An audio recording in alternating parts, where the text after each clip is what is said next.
بسم اللہ الرحمن الرحیم۔ حضرت ابراہیم علیہ السلام اور آب زمزم۔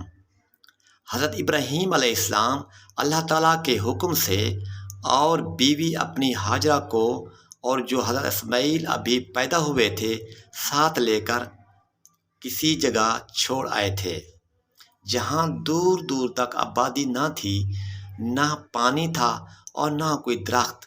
حضرت ہاجرہ نے حضرت اسماعیل علیہ السلام کو پتھر کے سائے کے ساتھ لٹا دیا اور خود پانی کی تلاش ادھر ادھر دوڑنے لگی، لیکن پانی نہ ملا اور خدا کی قدرت، جہاں حضرت اسماعیل ایڑیاں رگڑ رہے تھے وہاں پانی کا چشمہ پھوٹ نکلا، جیسے آب زمزم کے نام سے مشہور ہے، اور جہاں حضرت ہاجرہ دوڑی تھی اس مقام کو مروہ کہتے ہیں۔